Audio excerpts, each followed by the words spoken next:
Hari ini 28 Oktober 2016 adalah hari pertama kampanye pemilihan Gubernur DKI Jakarta tahun 2017. KPUD DKI Jakarta akan memantau proses kampanye sesuai dengan aturan yang telah disepakati dengan semua tim pemenangan pasangan calon.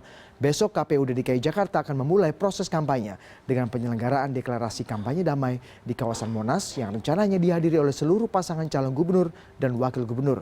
KPUD DKI Jakarta juga akan menyiapkan jadwal bagi tiap pasangan untuk membuat rapat umum terbuka yang melibatkan massa berjumlah besar.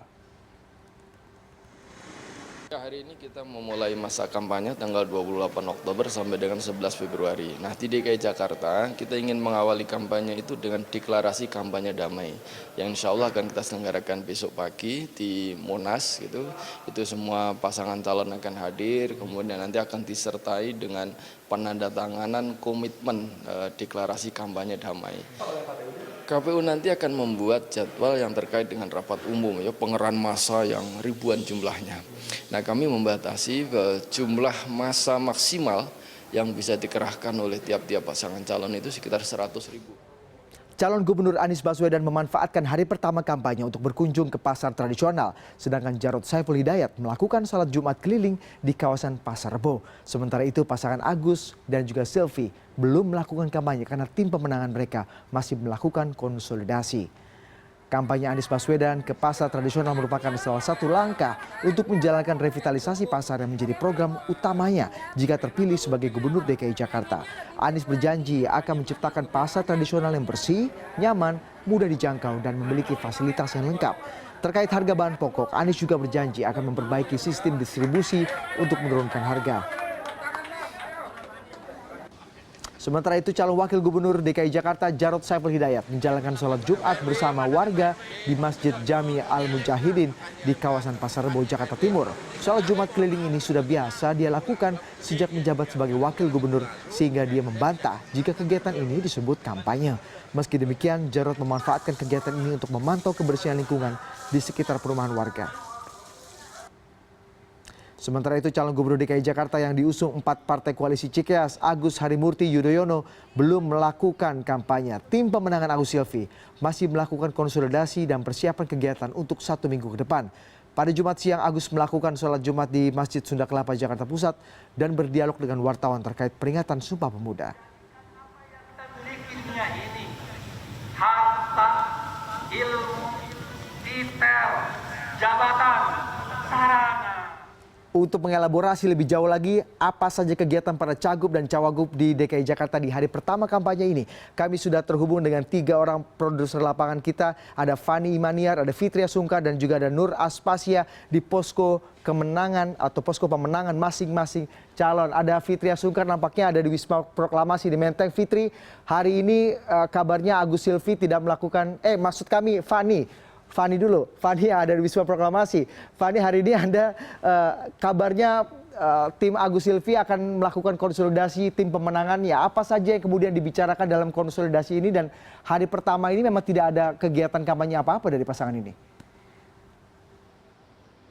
Ya, betul sekali Budi, dan selamat sore. Sebelumnya memang judulnya saja nomor 1 dalam undian pasangan calon gubernur dan wakil gubernur, tapi tampaknya pasangan calon gubernur dan wakil gubernur Agus Harimurti Yudhoyono dan juga Silviana Murni memutuskan untuk sedikit menunda kampanye mereka dengan tidak melakukan kampanye terbuka pada hari pertama kampanye yang telah ditetapkan oleh KPUD, di mana pada hari ini baik dari Agus maupun Silviana Murni hanya melakukan konsolidasi ke beberapa kalangan terdekat, yang mana konsolidasi tersebut juga merupakan persiapan dari mereka nantinya akan melakukan gerakan kampanye resmi pertama mereka pada hari Minggu tanggal 20 atau tanggal 30 Oktober 2016 di Jakarta Teater pada pukul 15 waktu Indonesia Barat sore hari. Di mana mereka atau juga pada hari ini kami sempat berdiskusi dengan calon gubernur yang diusung oleh poros Cikeas, 4 partai, yakni Partai Demokrat, PKB, P3, dan juga PAN, di mana Agus Harimurti Yudhoyono saat ini atau juga tadi sempat mengatakan kepada awak media mengenai apa saja garis-garis besar yang kampanye yang akan dilaksanakan pada sekitar 100 lebih hari ke depan menjelang Pilkada 2017. Di mana Agus mengatakan kepada kami memang ada sekitar 3 faktor dasar yang akan mendasari program-program kerja atau juga misi-misi konkret yang mana bertumpu pada pendidikan, kesehatan, dan juga kesejahteraan wanita, khususnya sebagai wanita yang merupakan warga DKI Jakarta. Yang mana menurut Agus, 3 faktor ini merupakan faktor dasar untuk memperbaiki segala lubang yang dilakukan atau juga segala lubang yang ditinggalkan pejabat gubernur sedari dulu sampai dengan saat ini petahana Basuki Cahayapurnama. Budi. Terima kasih Fadi Maniar. Saya akan beralih ke Fitria Sungkar yang tadi sempat saya sapa. Ternyata Fitri ada di posko pemenangan Ahok Jarot. Fitri, apa saja kegiatan tim pemenangan Ahok Jarot hari ini? Nampaknya masih sepi-sepi saja di Jalan Lembang ini kalau tidak salah. Apa yang menjadi pusat atau kegiatan dari tim pemenangan Ahok Jarot hari ini untuk menghadapi kampanye hari pertama? Selamat sore Budi, kalau bisa sedikit saya koreksi, saat ini saya berada di rumah pemenangan rumah Borobudur di Jalan Borobudur, Jakarta Pusat. Memang untuk ke hari pertama kampanye, masa kampanye dari Pilkada DKI sendiri tidak banyak hal yang dilakukan oleh pasangan Basuki Cahayapurnama dan Jarod Saiful Hidayat. Untuk Ahok sendiri hari ini tidak melakukan kegiatan apapun, yaitu informasi yang kami dapatkan adalah hari ini agendanya semua internal, melainkan untuk Jarod Saiful Hidayat sendiri hari ini siang tadi melakukan sholat Jumat di daerah Pasar Rebo di Jakarta Timur. Memang setelah kegiatan sholat Jumat yang ia jalankan, ia sempat berjalan ataupun belusukan ke daerah tersebut dan berkonsolidasi ataupun berbincang dengan warga. Di situ warga sempat mengutarakan sedikit keluh kesahnya tentang kondisi perumahan mereka yang sudah terkena banjir, dan Jarod maksud saya juga memberikan sedikit solusi apa yang akan dilakukan ketika nanti ia terpilih.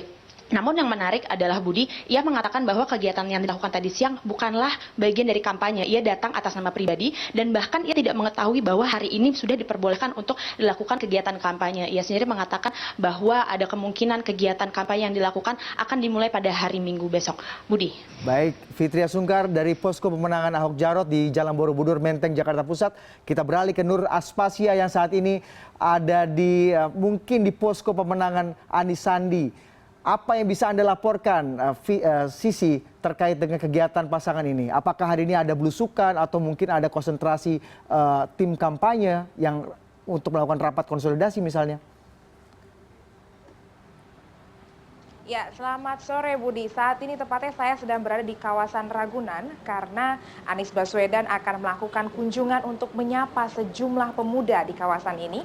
Dan dipastikan juga setelah kunjungannya di sini Anies akan beranjak untuk menghadiri sebuah kegiatan dari Ormas Pemudanya PKS, ada semacam rakernas begitu Budi. Tapi kalau kita lihat banyaknya kegiatan dari Cagup nomor urut 3 ini di kawasan Jakarta Selatan. Tapi ini tidak mengejutkan karena memang basis dari Partai Gerindra dan PKS yang merupakan partai pengusung dari pasangan Anies dan Sandi ini banyak bergerak di Jakarta Selatan. Kisarannya sekitar kekuatannya ini hampir menyaingi petahana begitu Budi. Jadi tidak mengagetkan kalau hari ini gerakannya banyak di Jakarta Selatan. Tapi kendati demikian, tadi saya juga mencoba mengkonfirmasi kepada sekretaris tim pemenangan tim ses Anies dan juga Sandi, mereka membantah bahwa akan ada zonasi begitu Jakarta Selatan, Jakarta Timur ataupun Jakarta Barat. Mereka mengatakan akan terus menyapa di seluruh tempat dan malah mungkin akan ada potensi akan bertemu paslon yang sama karena saat ini rulesnya ataupun regulasinya berbeda sedikit dengan 2012 lalu begitu. Mereka memenuhi undangan dan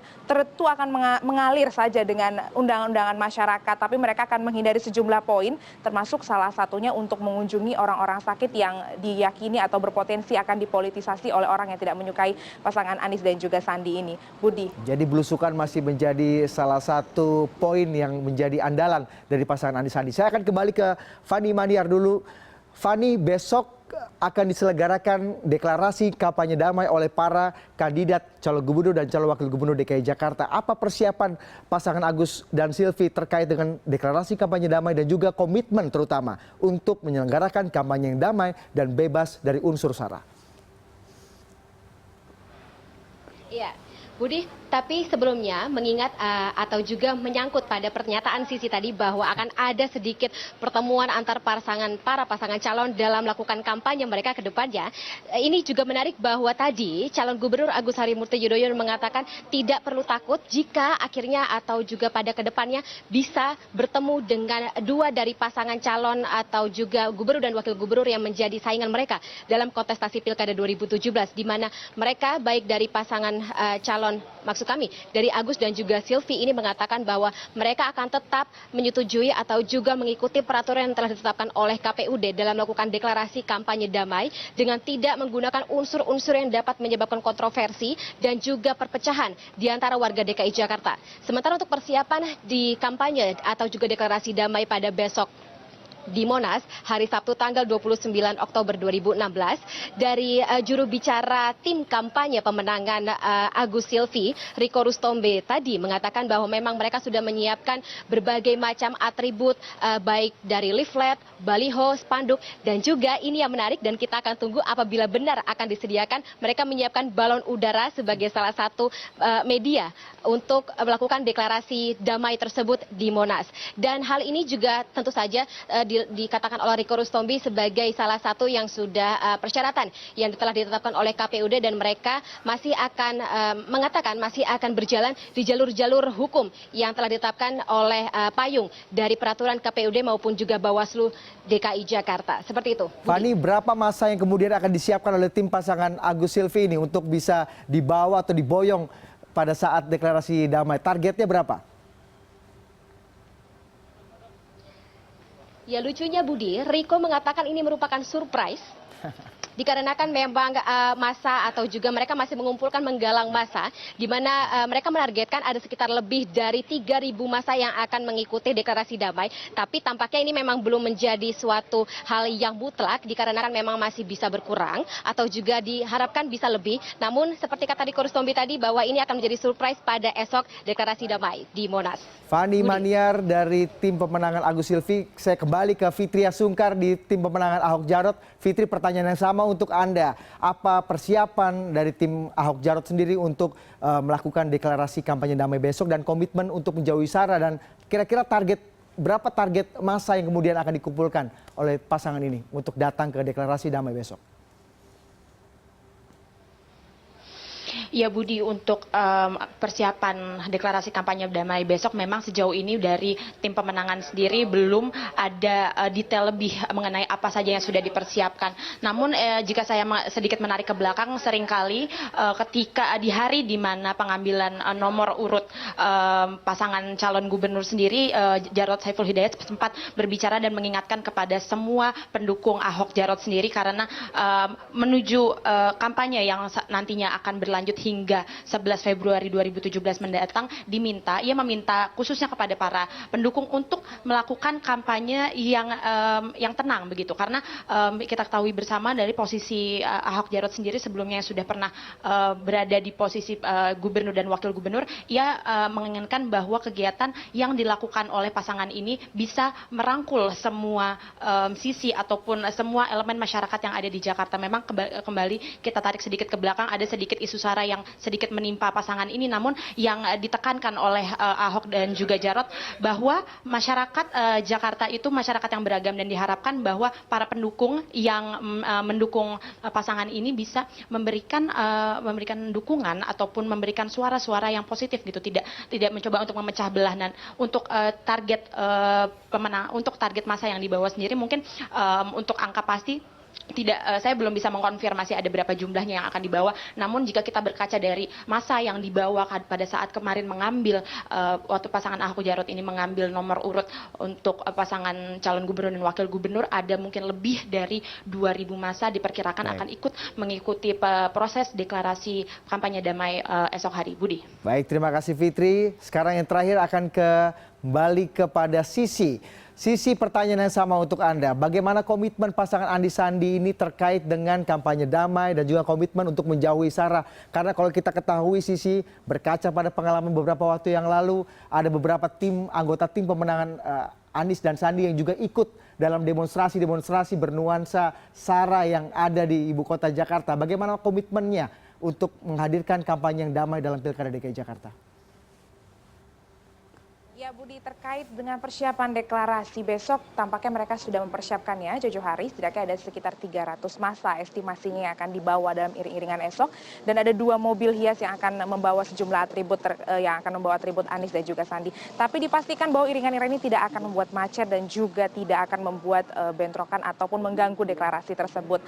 Dan terkait dengan komitmen Sarah, Budi, tampaknya sekarang Anies dan Sandi mulai berhati-hati begitu. Karena Anies sudah menekankan dalam setiap konsolidasi tim pemenangan bahwa tidak ada atau tidak diperbolehkan atau malah hukumnya dilarang begitu untuk kemudian mengkampanyekan sesuatu hal yang bersifat sara, dan ini menjadi prioritas untuk harus dihindarkan. Dan mereka juga sepakat begitu untuk kemudian melakukan kampanye yang fokusnya terhadap sejumlah program yang akan diprioritaskan, termasuk pengendalian harga bahan pokok dan juga penciptaan lapangan pekerjaan. Maka tidak akan heran dalam beberapa waktu ke depan kita akan lebih sering melihat Anies Sandi ini belusukan, atau kemudian mereka membantah menyebutnya ini kata belusukan, menyapa warga begitu katanya diganti untuk terlihat di sejumlah pasar-pasar begitu Budi, karena ini akan menjadi program prioritas dari pasangan nomor urut 3 ini Budi. Baik, terima kasih Sisi. Kita lihat apakah komitmen ketiga pasangan calon yang akan mendeklarasikan atau akan mengkampanyekan kampanye yang damai bebas sara dalam Pilkada DKI Jakarta akan benar-benar terwujud atau tidak. Kita lihat nanti perkembangannya. Terima kasih Fani Maniar, terima kasih Fitri Asungka, dan terima kasih juga Nur Aspasya